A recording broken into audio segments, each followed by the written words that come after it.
Olá, graça e paz, muito bom dia, muito boa tarde, muito boa noite para você que está comigo fazendo a leitura da Palavra de Deus todos os dias. Não importa o horário, o importante é estarmos juntos nesta jornada tão maravilhosa, porque o nosso Deus bom e fiel conosco está a todo momento. Hoje nós iniciaremos o segundo evangelho do Novo Testamento, que é o Evangelho de Marcos, né? Nós vamos ler hoje os capítulos 1, 2, 3 e 4. Então, vem comigo, vamos para a leitura. Marcos capítulo 1. Princípio do Evangelho de Jesus Cristo, Filho de Deus. João Batista. Conforme está escrito na profecia de Isaías, eis aí envio diante da tua face o meu mensageiro, o qual preparará o teu caminho. Voz do que clama no deserto, preparai o caminho do Senhor, endireitai as suas veredas. Apareceu João Batista no deserto, pregando batismo de arrependimento para a remissão de pecados. Saíam a ter com ele toda a província da Judéia e todos os habitantes de Jerusalém, e confessando seus pecados, eram batizados por ele no Rio Jordão. As vestes de João eram feitas de pelos de camelo. Ele trazia um cinto de couro e se alimentava de gafanhotos silvestres, e mel silvestre. João dá testemunho de Jesus. E pregava dizendo: após mim vem aquele que é mais poderoso do que eu, do qual não sou digno de, curvando-me, desatar-lhe as correias das sandálias. Eu vos tenho batizado com água, ele, porém, vos batizará com o Espírito Santo. O batismo de Jesus. Naqueles dias veio Jesus de Nazaré da Galileia e por João foi batizado no Rio Jordão. Logo ao sair da água, viu os céus rasgarem-se e o Espírito descendo como pomba sobre ele. Então foi ouvida uma voz dos céus: Tu és o meu filho amado, em ti me comprazo. A tentação de Jesus. E logo o Espírito o impeliu para o deserto, onde permaneceu 40 dias sendo tentado por Satanás. Estava com as feras, mas os anjos o serviam. Jesus volta para a Galileia. Depois de João ter sido preso, foi Jesus para a Galileia e pregando o evangelho de Deus, dizendo: o tempo está cumprindo e o reino de Deus está próximo. Arrependei-vos e crede no evangelho. A vocação de discípulos. Caminhando junto ao mar da Galileia, viu os irmãos Simão e André que lançavam a rede ao mar, porque eram pescadores. Disse-lhes Jesus: vinde após mim, e eu vos farei pescadores de homens. Então eles deixaram imediatamente as redes e o seguiram. Pouco mais adiante, viu Tiago, filho de Zebedeu, e João, seu irmão, que estavam no barco consertando as redes. E logo os chamou. Deixando eles no barco a seu pai Zebedeu, com os empregados, seguiram após Jesus. A cura de um endemoniado em Cafarnaum. Depois entraram em Cafarnaum e logo no sábado foi ele ensinar na sinagoga. Maravilhavam-se da sua doutrina, porque os ensinava como quem tem autoridade e não como os escribas. Não tardou que aparecesse na sinagoga um homem possesso de espírito imundo, o qual bradou: que temos nós contigo, Jesus Nazareno? Vieste para perder-nos? Bem sei que és o Santo de Deus. Mas Jesus o repreendeu, dizendo: cala-te e sai deste homem. Então o espírito imundo, agitando-o violentamente, bradando em alta voz, saiu dele. Todos se admiraram a ponto de perguntarem entre si: que vem a ser isto? Uma nova doutrina? Com autoridade ele ordena aos espíritos imundos e eles lhe obedecem. Então correu célere a fama de Jesus em todas as direções por toda a circunvizinhança da Galileia. A cura da sogra de Pedro. E saindo eles da sinagoga, foram com Tiago e João diretamente para a casa de Simão e André. A sogra de Simão achava-se acamada com febre, e logo lhe falaram a respeito dela. Então, aproximando-se, tomou-a pela mão, e a febre a deixou. passando ela a servi-los. Muitas outras curas. À tarde, ao cair do sol, trouxeram a Jesus todos os enfermos e endemoniados. Toda a cidade estava reunida à porta, e ele curou muitos doentes de toda sorte de enfermidades. Também expeliu muitos demônios, não lhes permitindo que falassem, porque sabiam quem ele era. Jesus se retira para orar. Tendo se levantado alta madrugada, saiu, foi para um lugar deserto e ali orava. Procuravam-no diligentemente Simão e os que com ele estavam. Tendo-o encontrado, lhe disseram: todos te buscam. Jesus, porém, lhes disse: vamos a outros lugares, às povoações vizinhas, a fim de que eu pregue também ali, pois para isso é que eu vim. Então foi por toda a Galiléia, pregando nas sinagogas deles e expelindo os demônios. A cura de um leproso. Aproximou-se dele um leproso, rogando-lhe de joelhos: se quiseres, podes purificar-me. Jesus, profundamente compadecido, estendeu a mão, tocou e disse-lhe: quero, fica limpo. No mesmo instante lhe desapareceu a lepra e ficou limpo. Fazendo-lhe então veemente advertência, logo o despediu. E lhe disse: olha, não digas nada a ninguém, mas vai, mostra-te ao sacerdote e oferece pela tua purificação o que Moisés determinou para servir de testemunho ao povo. Mas, tendo ele saído, entrou a propalar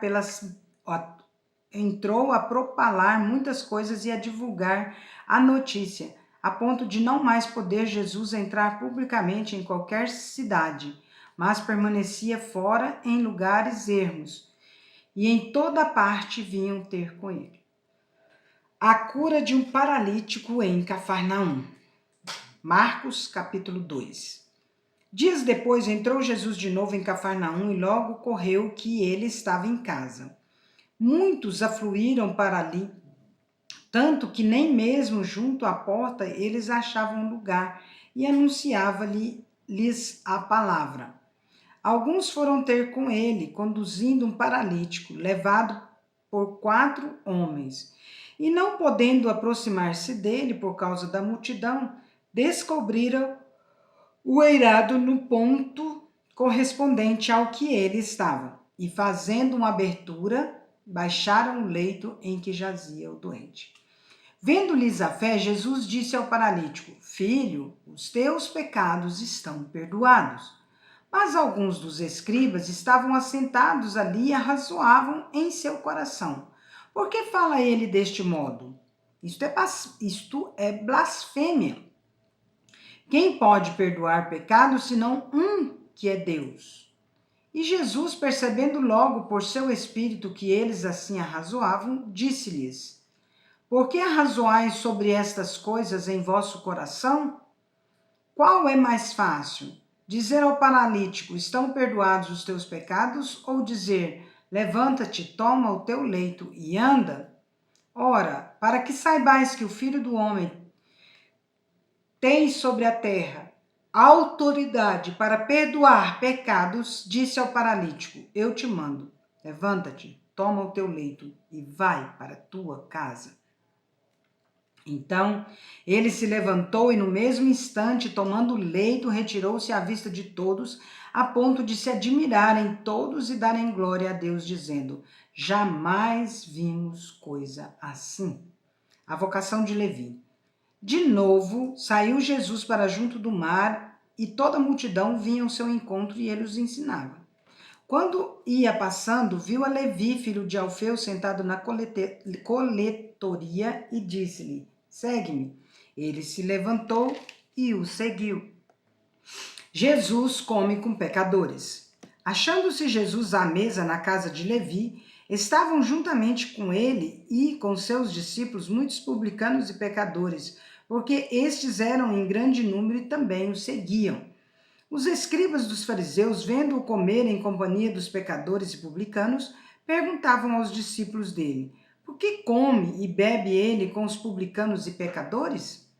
Tendo Jesus ouvido isto, respondeu-lhes: Os sãos não precisam de médico, e sim os doentes. Não vim chamar justos, e sim pecadores. Do jejum. Ora, os discípulos de João e os fariseus estavam jejuando.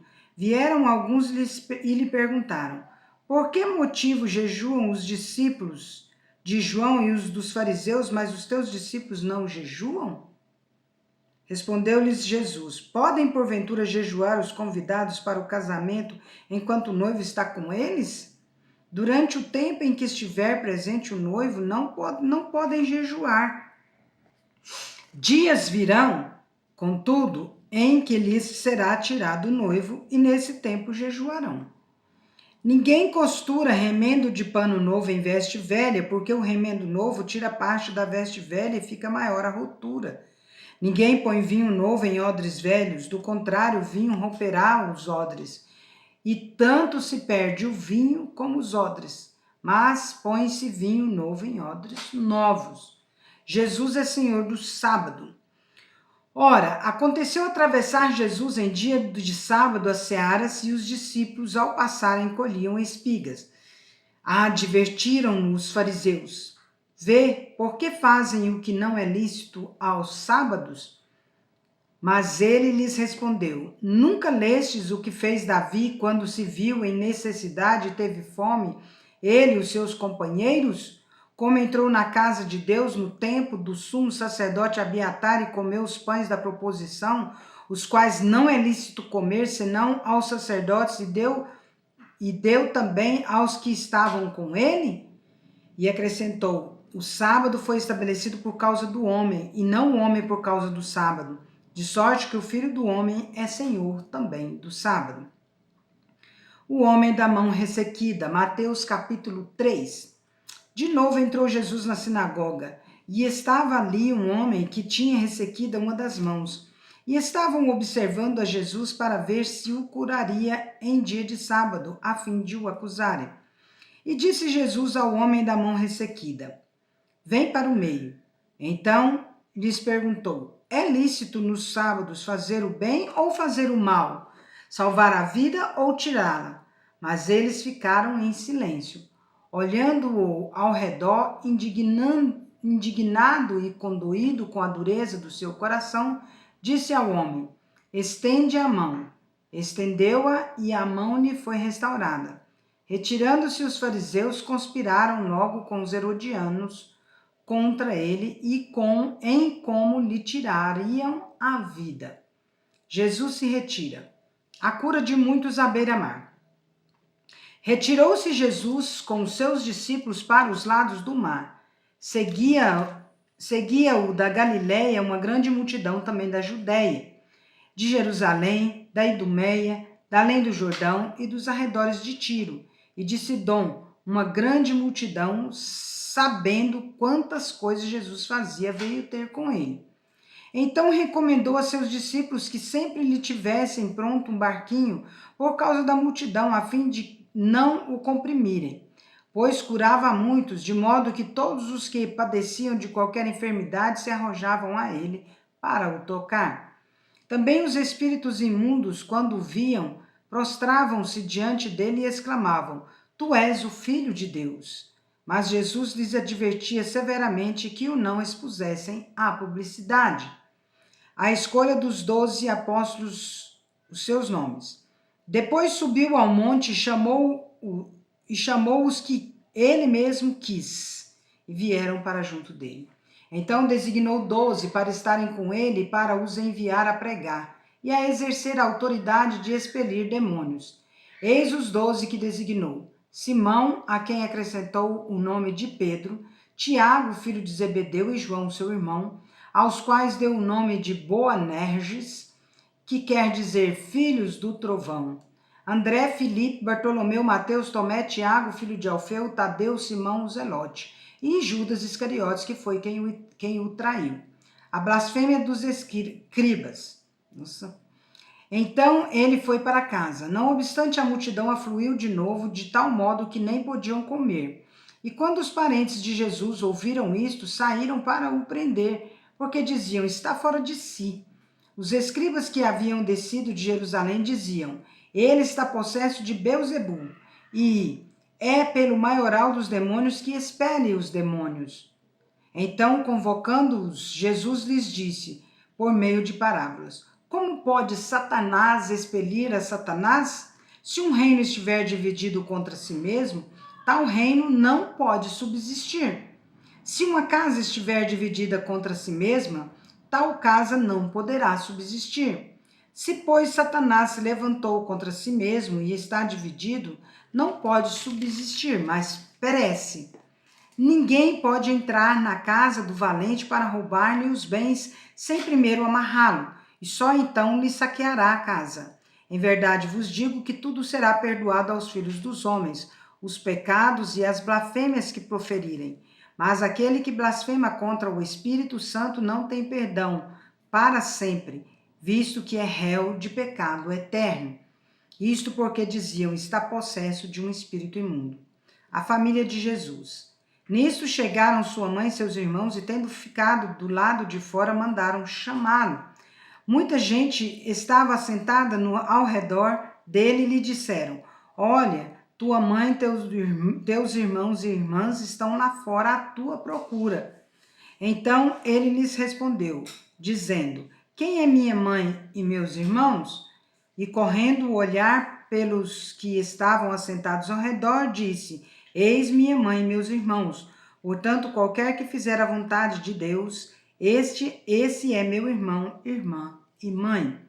A parábola do semeador. Marcos capítulo 4. Voltou Jesus a ensinar à beira-mar e reuniu-se numerosa multidão a ele, de modo que entrou num barco, onde se assentou, afastando-se da praia. E todo o povo estava à beira-mar na praia. Assim lhes ensinava muitas coisas por parábolas, no decorrer do seu doutrinamento. Eis que saiu o semeador a semear. E ao semear, uma parte caiu à beira do caminho e vieram as aves e a comeram.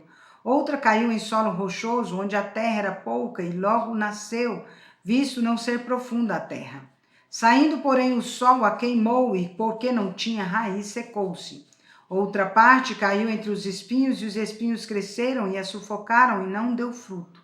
Outra, enfim, caiu em boa terra, e deu fruto, que vingou e cresceu, produzindo a 30, a 60 e a 100 por um. E acrescentou, quem tem ouvidos para ouvir, ouça. A explicação da parábola.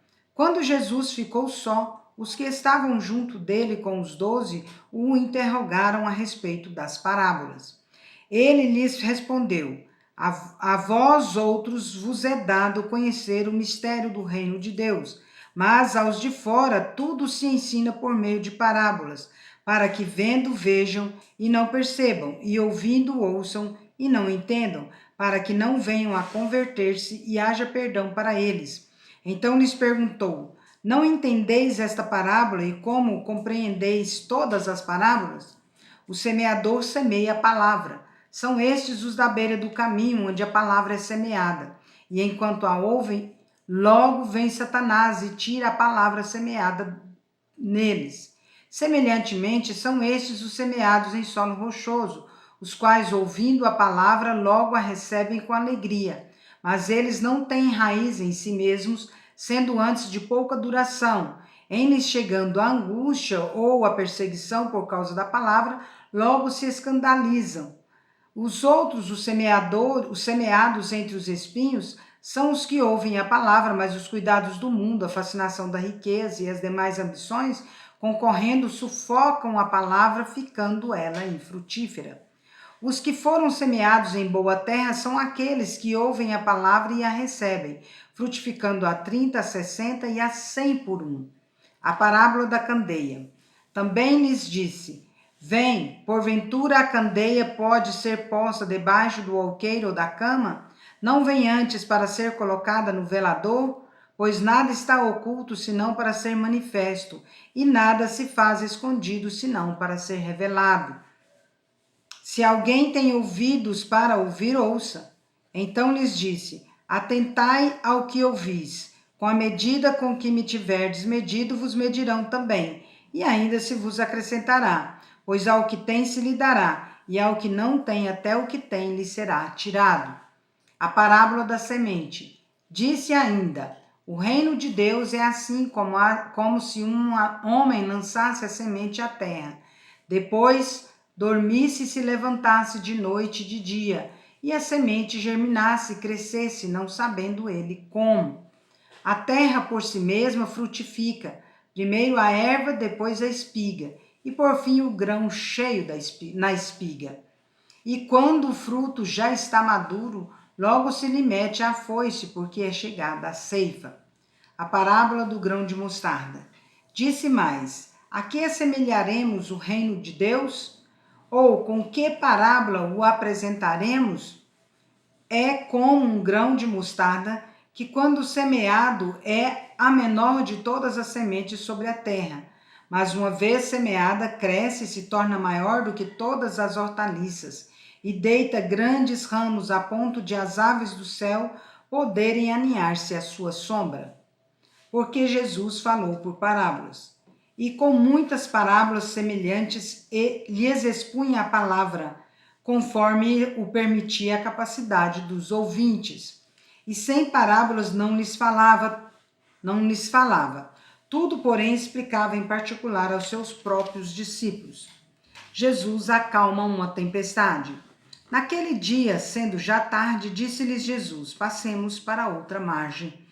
E eles, despedindo a multidão, o levaram assim como estava no barco, e outros barcos o seguiam. Ora, levantou-se grande temporal de vento, e as ondas se arremessavam contra o barco, de modo que o mesmo já estava a encher-se de água. E Jesus estava na popa, dormindo sobre o travesseiro. Eles o despertaram e lhe disseram: Mestre, não te importa que pereçamos? E ele, despertando, repreendeu o vento e disse ao mar: acalma-te, emudece. O vento se aquietou e fez-se grande bonança. Então lhes disse: por que sois assim tímidos? Como é que não tendes fé? E eles, possuídos de grande temor, diziam uns aos outros: quem é este que até o vento e o mar lhe obedecem? Encerramos mais uma leitura e a bondosa mão de Deus conosco nesse final de semana maravilhoso, para estarmos nos preparando neste dia para o dia do Senhor, que é domingo. Não deixe de participar de culto, não deixe de participar da escola bíblica dominical. Que Deus abençoe você, abençoe sua casa, sua família, seus sonhos e seus projetos. E que a paz de Cristo seja árbitra em nossos corações, que nós busquemos a paz, empenhemos por alcançá-la, e no que depender de nós, tenhamos paz com todos os homens, em nome de Jesus. Amém? Vamos?